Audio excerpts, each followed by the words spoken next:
Mentalista. El Tártaro es el abismo infernal de la mitología griega, que se utiliza como pozo de sufrimiento para los malvados y como mazmorra para los titanes. Es también el nombre de una deidad, un ser primordial que existía antes de los dioses olímpicos y de sus predecesores, los titanes. El concepto del Tártaro como lugar es mucho más conocido que la deidad. Inicialmente, el Tártaro fue imaginado como un gran pozo debajo de la tierra, pero más tarde fue reimaginado como una especie de infierno, donde aquellos que cometieron crímenes atroces mientras estaban vivos fueron castigados. En la teogonía de Hesíodo, el Tártaro es uno de los primeros seres que surgió en la creación del universo, y fue lo opuesto a Gaia, la tierra. Primero vino el abismo y luego la tierra de pecho ancho, asiento seguro para siempre de todos los inmortales que ocupan la cima del nevado Olimpo. El neblinoso Tártara, el plural de Tártaro, en un remoto receso de la tierra del plátano ancho. Como las otras figuras primordiales, el Tártaro fue pensado como un ser puramente elemental, más que como un dios, como los titanes o los olímpicos, y está estrechamente ligado a su concepto como lugar. Por ejemplo, Gaia no era una deidad de la tierra, sino la tierra misma. De manera similar, el Tártaro no era una deidad del abismo, sino el abismo mismo.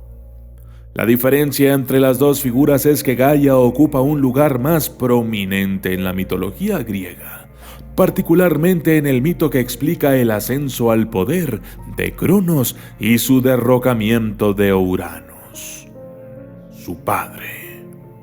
En el proceso, Gaia, aunque puramente elemental, se transforma en algo con lo que los lectores humanos de Hesíodo quizás puedan relacionarse mejor. Gaia inventó un truco para castrar a Uranos.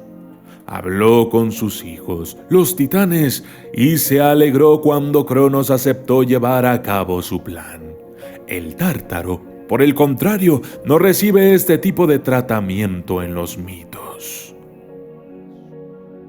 Como lugar, se imaginaba que el Tártaro era una cúpula invertida. Los griegos imaginaban que el cosmos tenía forma de huevo esférico. Esta esfera cósmica estaba dividida en dos por un disco plano de tierra. La mitad superior de esta esfera formó la cúpula del cielo, mientras que la mitad inferior formó el pozo del Tártaro. En la teogonía de Hesíodo, la distancia entre el cielo, la tierra y el Tártaro se da de la siguiente manera.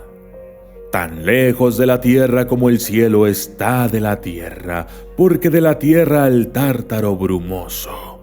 Por 9 noches y días un yunque de bronce podría caer del cielo, y en el 10º día llegar a la tierra. Y por 9 noches y días un yunque de bronce podría caer de la tierra, y en el 10º día llegar al Tártaro. Inicialmente, el Tártaro fue el lugar donde los olímpicos encarcelaron a aquellos que representaban una amenaza para su gobierno. Los más importantes de ellos son quizás sus predecesores, los titanes. Después de la guerra entre los titanes y los olímpicos, los primeros, que fueron derrotados por los segundos, fueron encarcelados en el Tártaro. La descripción de Hesíodo del evento es como tal, y ellos, los olímpicos, los despecharon a los titanes en dolorosa esclavitud, habiéndolos derrotados por la fuerza de todo su orgullo. Allí los dioses de Titán se esconden en la brumosa oscuridad, por decisión de Zeus, el recolector de nubes, en un lugar de decadencia. al final de la vasta tierra. No tienen salida. Poseidón sujetó las puertas de bronce en ellas, y una pared es conducida hasta las puertas desde ambos lados. Allí viven cotos, giges y valientes sobriareos, fieles guardianes de Zeus que lleva la égida. Solo más tarde los griegos reimaginaron el Tártaro no solo como una prisión para los grandes enemigos de los olímpicos, sino también como un lugar de castigo para aquellos que cometieron crímenes terribles. Como un reino donde los malvados son castigados, esta visión del Tártaro sirve como un contraste con el concepto de Eliseo, donde se dice que residen los justos. Algunos de los personajes más conocidos que se dicen que fueron castigados en el Tártaro son Tántalo, Sísifo, Ixión y los Danaides. Hay una variedad de crímenes que podrían resultar en que una persona sea castigada en el Tártaro, y se supone que los castigos encajan con el crimen. En la Eneida de Virgilio se describe con mucho detalle el viaje de Eneas por el inframundo. En un momento dado, la Sibila le cuenta al héroe sobre los criminales y los castigos.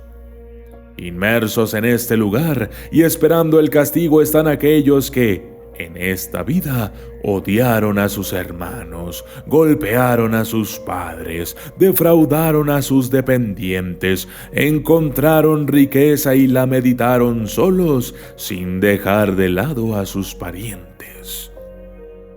Estos son los más numerosos de todos, hombres atrapados y asesinados en adulterio, hombres que tomaron las armas contra su propio pueblo y que no dejaron de abusar de la confianza de sus amos. Algunos ruedan como rocas enormes o cuelgan esparcidos en los radios de las ruedas. Si tuviera 100 lenguas, 100 bocas y una voz de hierro, no podría abarcar todos sus diferentes crímenes ni pronunciar los nombres de sus diferentes castigos. Yo soy el documentalista y esto fue el Tártaro.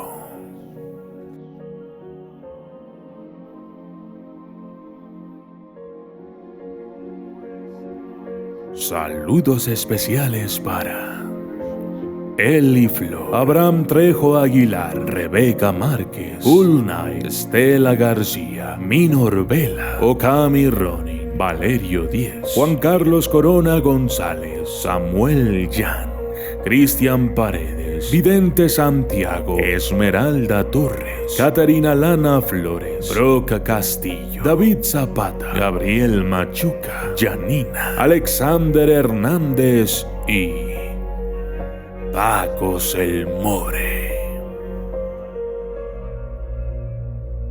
Gracias y hasta la próxima.